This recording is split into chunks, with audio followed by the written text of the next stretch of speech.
저녁에 보니까 더 귀하고 반갑습니다. 할렐루야. 제가 한 10년 전쯤에 아프리카 가나에 갔었죠.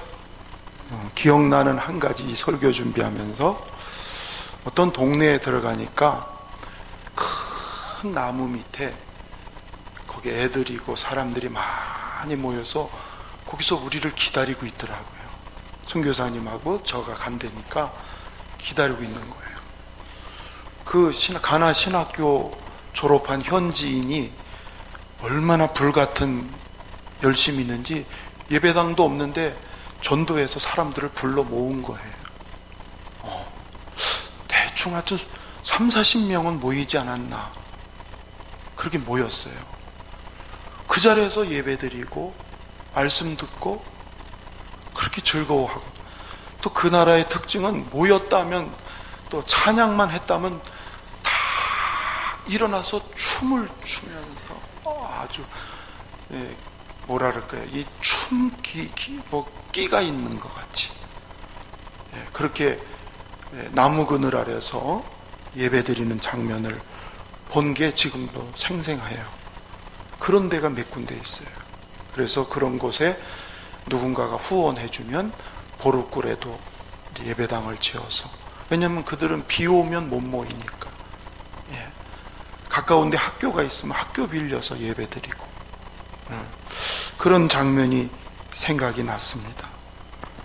그 큰 나무는 그들의 쉼터가 되고, 또 예배당이 되고, 또 아이들한테는 놀이터가 되는, 우리나라도 큰 정자나무 같은 데 가면 쉼터도 되고 놀이터도 되고 그런 경우가 있지요. 이렇게 큰 나무는 참 여러 가지로 유익한 걸 선물해 주는 것을 보게 됩니다. 여러분, 우리 교회가 이런 큰 나무가 되기를 바랍니다.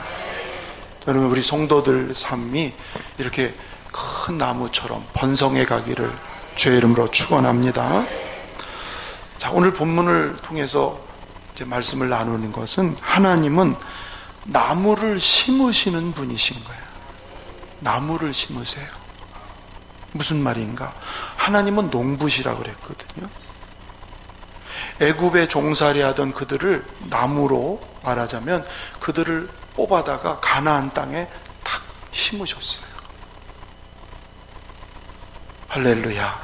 이사야 5장 2절을 보면은요, 땅을 파서 돌을 제하고, 다 읽어볼까요? 시작. 땅을 파서 돌을 제하고 극상품 포도나무를 심었도다. 그 중에 망대를 세우고 또 그 안에 술틀을 밭도다. 좋은 포도 맺기를 바랐더니 들포도를 맺었다.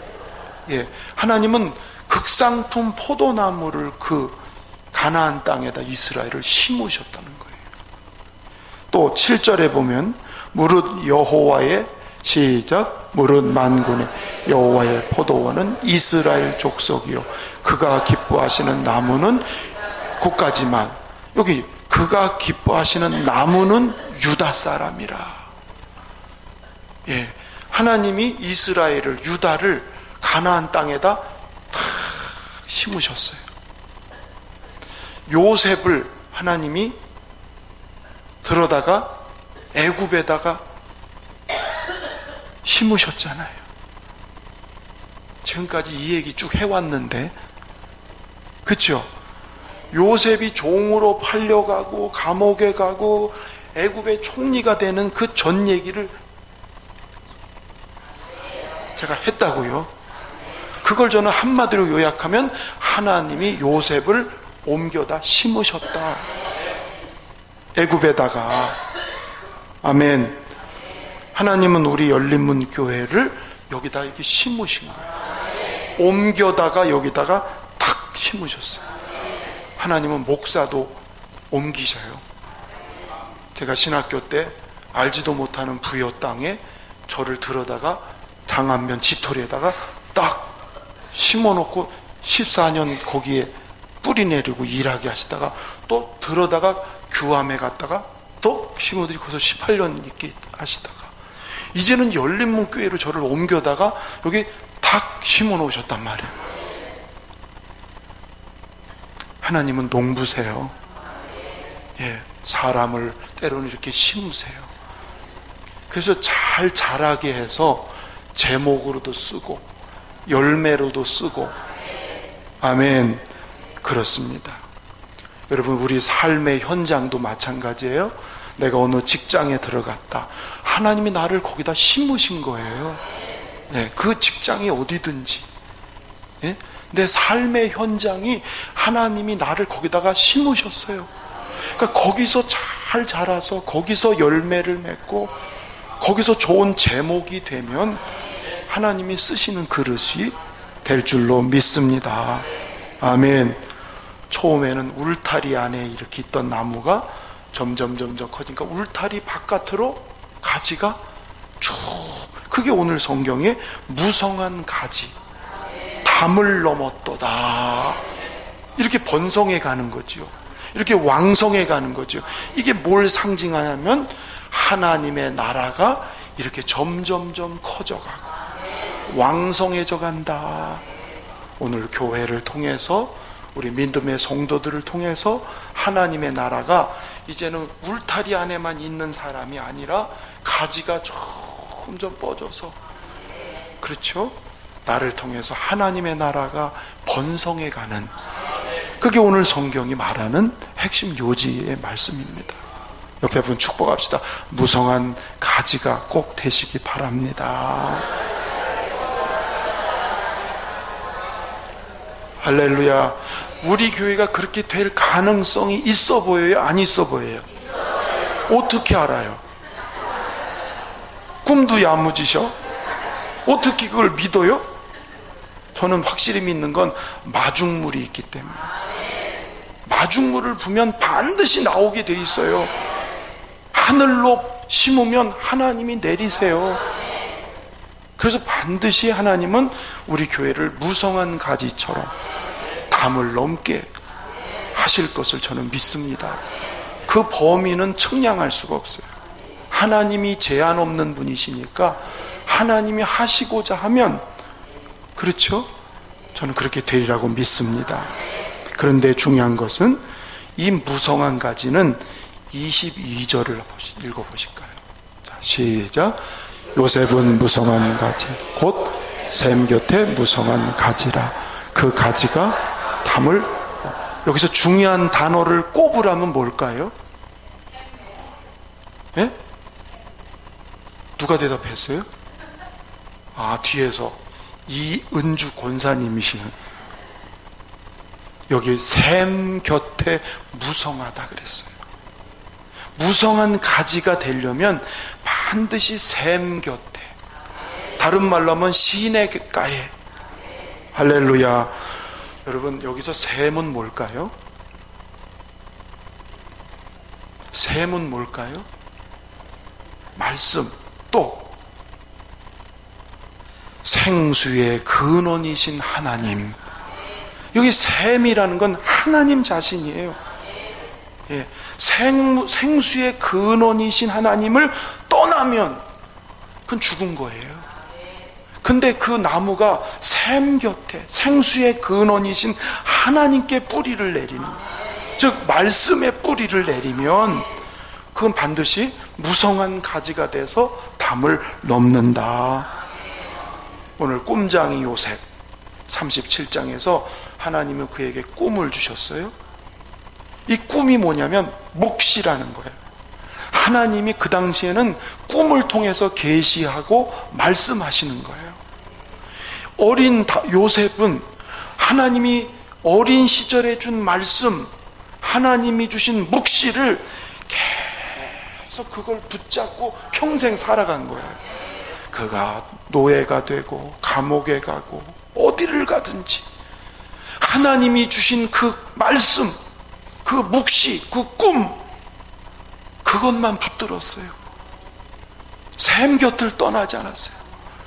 삶이 힘들고 고달프고 어렵다고 헤이 몰라 그러지 않았어요. 내가 붙잡을 분은 오직 하나님, 내가 의지할 것은 오직 주의 말씀. 그게 샘 곁에 있다는 거예요.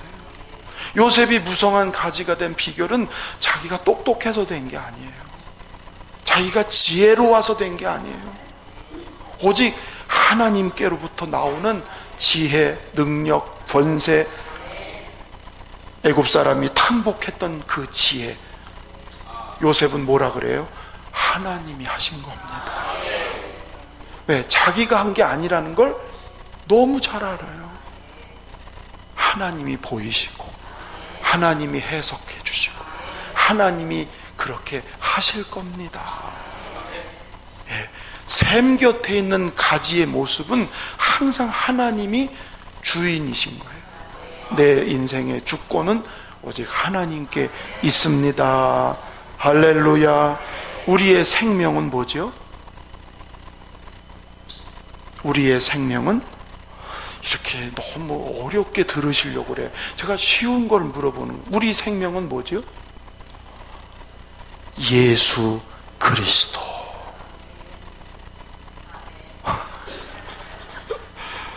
자, 요한일서 5장 12절 읽어볼까요? 시작.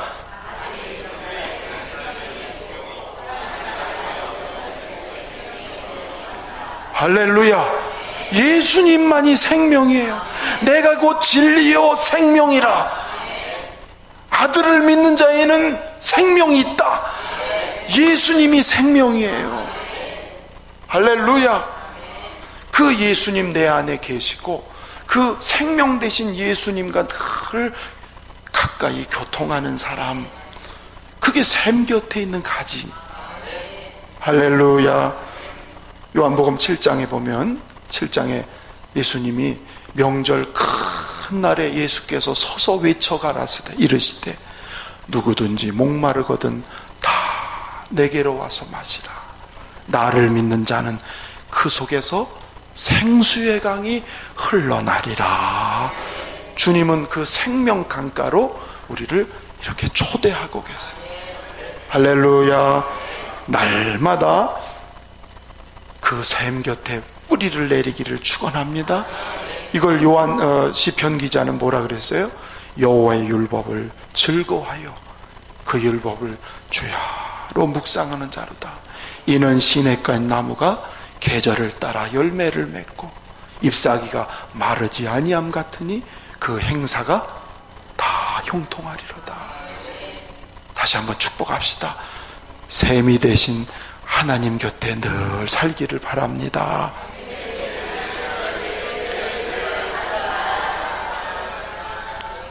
아멘.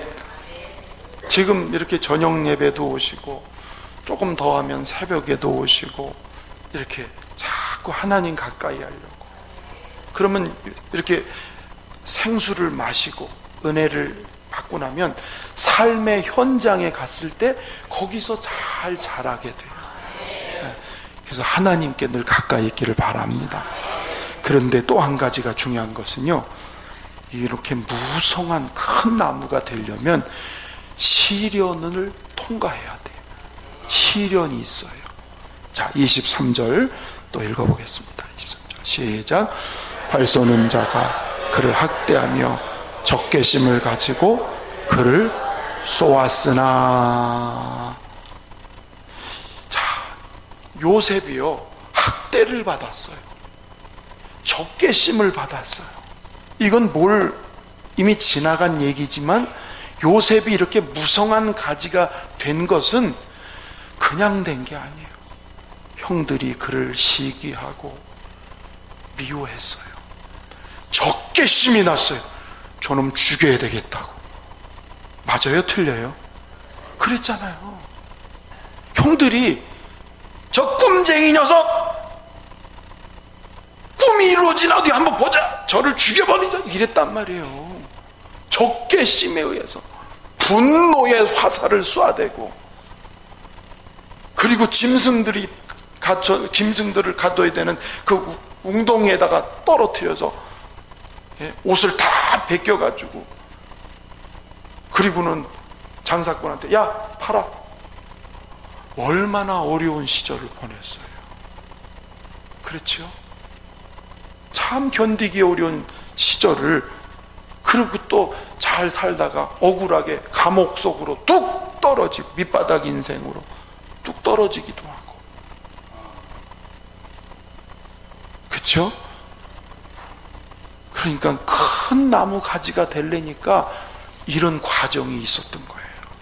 여러분, 큰 나무로 크려면요, 모진 풍파, 모진 비바람, 그걸 견뎌낸 나무가 아주, 그렇죠? 크지 않습니까? 할렐루야. 생명이 있는 신앙은 이렇게 연단 속에서 견뎌내면서 자기의 속사람이 강한 사람으로, 성숙한 사람으로, 그걸 누가, 이 섭리를 누가 하세요? 하나님이 그렇게 만들어 갔어요. 그래서 잠언 17장 3절에 보면 이런 말씀이 있어요. 17장인데 잘못 썼나 보다. 거기 이렇게 말했어요. 도가니는 은을, 풀무는 금을 연단하거니와 여호와는 마음을 단련하시느니라. 맞죠? 도가니는 은을 단련시키고 풀무는 금을 재련시키고 하나님은 우리 마음을 연단하신다. 큰 제목으로 가려면 이런 과정이 반드시 있다는 거예요. 저 세계에서 두 번째로 긴 산맥이 로키 산맥이라는, 저 아메리카 대륙에, 거기에 3,000m 지점에 가면 수목 한계점이 있대요.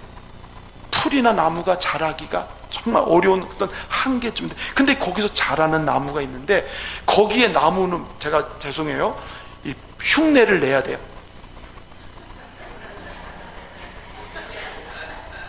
나무 모양이 그렇대.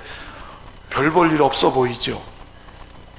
얘가 왜 그러냐면 눈보라가 지고 얼마나 차가운 날씨가 추운지 견딜 수 없으니까 나무가 자기도 살겠다고 이랬대요. 쓸모없는 나무처럼 보였는데요, 이 나무가 세계적인 명품 바이올린, 이 나무로 만든대요. 그 한계점에서 그 모진 추위와 눈보라, 그걸 그래도 견뎌낸, 그게 아름다운 소리를 내는 바이올린입니다. 그래서 연단 속에서 성숙한 신앙은 그렇게 좋은 향기로운 인생으로, 할렐루야, 그렇습니다. 그런데 이것도 내 힘으로 견디는 게 아니에요. 우리는, 인간은 다 넘어지고 쓰러지고 절망하고 포기할 수밖에 없는 연약한 인생이야. 그러면 요셉은 어떻게 됐느냐? 24절 보세요. 자, 시작. 요셉의 활은 돌이요 굳세며 그의 팔은 힘이 있으니 이는 야곱의 전능자 이스라엘의 반석인 목자의 손을, 할렐루야, 그렇게 막 적대심을 가지고 자기를 죽이려고 하고 온갖 고난으로 몰아넣었지만 거기서 굳세해졌대요. 거기서 힘이 있었대요. 왜? 야곱의 하나님, 주의 손이 붙잡았기 때문에. 우리도 마찬가지예요. 내 스스로 되는 게 아니에요. 하나님이 나를 붙잡지 않으면. 다윗이 10수년 사울을 피해서 도망다니고 죽음이 바로 눈앞에 오고 어떻게 견뎠을까요? 그가 고백하기를, 내가 넘어지나 아주 엎드러지지 않는 것은 여호와께서 그의 손으로 붙드십니다. 아멘. 저와 여러분, 주님이 붙드셔야. 아멘. 자, 그렇게 하나님은 요셉을 그렇게 단련하셔서 드디어 크게 쓰시잖아요. 교회도, 여러분, 그래서 우리 열림원교회가 겸손하기만 하면 어려운 고난 속에 탄생한 교회잖아요. 그렇죠? 이 어려운 과정을 통과해서 교회가 됐잖아요. 그래서 하나님은 우리 교회를 주목하신다고요. 귀하게 쓰실 거라고. 겸손하기만 하면, 겸손하기만. 아멘. 하나님이 어떻게 귀하게 쓰실까요? 25절, 26절. 자, 가서 보시죠. 시작.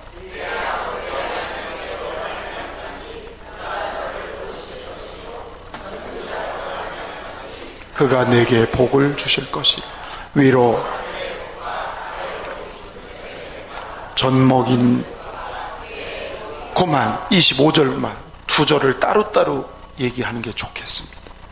25절 보니까 내 아버지 하나님께로부터 요셉이 지금까지 연단받고 꿈을 주시고 쭉 온 거는 하나님께로부터 온 거란 말이죠. 그가 너를 어떻게 하신다? 도우실 것이라. 한번 합시다. 하나님이 도우신다. 한 번 더. 하나님이 도우십니다. 할렐루야. 하나님이 도우신다고요. 요셉 하면 떠오르는 문장이 있어요. 혹시 기억하세요? 네? 누가 그 말을 대답했어요? 사모님이 하셨어요? 사모님은 그런 대답하지 마세요. 성도들이 대답해야지. 여호와께서 요셉과 함께 하심으로. 항상 요셉 그러면 하나님이 함께, 요셉 하나님이 함께. 그쵸? 보디발의 집에, 감옥에, 어디를 가든지 하나님이 함께. 여러분, 이보다 더 큰 복이 어디 있어요? 그쵸? 종아 두려워하지 마라. 내가 너와 함께 한다. 여러분, 이거보다 더 든든한 후원자가 어디 있고 능력이 어디 있어요? 나의 도움이 어디서 올까? 천지를 지은 여호와, 그부 하나님이 나와 함께 계시는, 그래서 도움이 되는 거예요. 어떻게 복을 주시냐면 위로 하늘의 복, 하늘의 문을 여시는 복. 그 당시에는 하늘에서 이슬이 내리고 비가 내리고, 우리같이 비가 많고 이런 나라가 아니잖아요. 거기는요, 아침에 여기 이슬이 이렇게 내리면 이걸 복이라고 생각했단 말이에요. 그 이슬을 받아다가 마실 물을 해요. 그렇게 물이, 그러니까 이슬을 복의 상징으로 여겼어요. 하나님이 하늘 문을 여시고 때를 따라 내려주시는 그 복을 주시는 거예요. 여러분, 우리는 꼭 중요한 게요, 때를 따라 주시는 복이 있어요. 하나님이 내 형편 처지를 아시고 때를 따라 주시는 복. 아멘. 그 다음에 뭐예요? 아래로 깊은 샘의 복. 우리같이 땅 파면 물 나오는 동네가 아니에요. 그래서 이삭 얘기하면 샘 뺏기 전쟁이 있잖아요. 그 나라, 그 지역에서는 샘이 재산이에요. 샘 때문에 전쟁을 해요. 결국은 하나님이 샘의 복을 준다는 건 뭐죠? 네가 손으로 하는 일을 내가 도와준다. 네가 손으로 하는 일을. 이상해요. 이삭이 땅 파면 샘이 나와. 창세기 26장에. 아멘. 그렇잖아요. 쭉 지나온 얘기니까. 이삭이 땅 파면 샘이 나고, 블레셋이 와서 뺏어서 또 옮겨가지고 땅 파면 또 샘이 나오고, 그가 손대면 하나님이 도와주세요. 할렐루야. 왜냐하면 야곱이, 이삭이 하나님께로부터, 아브라함으로부터 받은 복이 있잖아요. 그 복이 이삭에게 그대로 나온단 말이죠. 그 다음에 젖 먹이는 복과 태의 복이로다. 이건 자녀의 복이죠. 그렇죠? 자식은 기업이라고 그랬어요. 예. 요즘에는 인구가 적은 나라는 강대국에서 빠져요. 우리나라도 걱정이에요. 세계에서 아기 안 낳는 나라 1번, 2등, 1, 2등 해요, 우리나라가. 예? 아기 안 낳는. 이제 나중에 가면요, 아무리 산업이 발달해도 사람이 없으면, 여러분, 노동력이 사실은 힘이거든요. 그게 우리나라 앞으로 위기인 거예요. 그런데 하나님이 요셉에게는 이렇게 자녀 번성해. 그래서 두 아들인 에브라임과 므낫세를 통해서 얼마나 자손이 번성합니까? 무성한 가지가 될 때 하나님은 이렇게 복을 주세요. 그리고 들어 써주세요. 할렐루야. 26절. 자, 시작. 영원한 산이 하나 없음 같이 이 축복이 요셉의 머리로 돌아오며 그 형제 중 뛰어난 자의 정수리로 형제 중 뛰어나게 하리라. 실제로 됐지요? 이 요셉 때문에 형제를 다 살려내요. 요셉 때문에. 요셉 한 사람을 통해서 복이 흘러가요. 복을 흘려보내는 통로. 요셉 때문에 애굽이 다 살았어요. 요셉 때문에 열방이 다 살았어요. 하나님이 무성한 가지가 돼서 이렇게 하나님의 나라를 번성하게 하는. 아멘. 이상하게 요셉은 맡은 일이 무엇이든지 하나님이 그에게 복을 주세요. 보디발의 집에 가서 일할 때도 그렇죠, 복이 되고, 감옥에 가서 일할 때도 사람들이 놀래고, 총리가 됐을 때도 사람들이, 왜? 그를 통해서 하나님이 일하시는 게 보이니까 그를 통해서 복이 흘러가고, 더 나아가서는 하나님의 이름이 자꾸 드러나게 되는. 할렐루야. 결국에는요, 형제 중에 뛰어난 자가 되는데, 이 요셉 두 아들 중에 므낫세와 에브라임이 있죠. 에브라임의 자손 가운데 나온 사람이 이스라엘의 두 번째 지도자 여호수아가, 가나안 정복을 이끌었던 지도자 여호수아가 형제를 다 이끄는. 여러분, 교회는요, 우리 성도는요, 세상을 선도하는 그런 리더가 돼야 돼요. 오해하지 마세요. 힘으로 막 이렇게 이런 게 아니고 섬기는 리더십. 세상을 섬기고 이웃을 섬기고 약한 자를 섬기고 섬기면서 세상을 이끌어가는 그런 교회가 돼야 돼요. 요셉처럼. 결론을 맺습니다. 무성한 가지 요셉은 예수 그리스도의 모습을 얘기해 주고 있어요. 예수님의 모습이에요. 예수님은 작은 나무로 세상에 오셨어요. 이사야 53장 2절 3절. 자, 시작. 마른 땅에서 나온 뿌리 같아서 고운 모양도 없고 풍채도 없은즉 우리가 보기에 흠모할 만한 아름다운 것이 없도다. 그는 멸시를 받아 사람들에게 버림받았으며 간고를 많이 겪었으며 질고를 아는 자라. 마치 사람들이 그에게서 얼굴을 가리는 것 같이 멸시를 당하였고 우리도 그를 귀히 여기지 아니하였도다. 이 땅에 오셔서 고난 받으실 메시아를 얘기한 거죠. 그분은 너무도 보잘것없는 나무처럼 그렇게 세상에 오셨어요. 그래서 에이, 나사렛에서 무슨 선한 것이 나겠느냐 이렇게 조롱했거든요. 근데 말씀대로 죽으시고 말씀대로 부활하셔서 온 인류를 살리는 거목이 되신 거예요.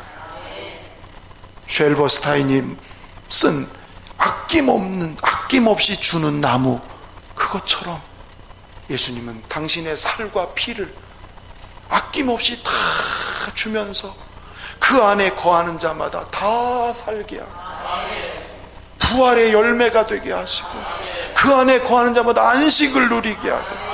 할렐루야. 그 예수님, 우리 구세주 예수님, 우리도 그분 닮아서 여러분 무성한 가지로 하나님 앞에 복되게 살아가기를 주의 이름으로 축원합니다. 축원합니다.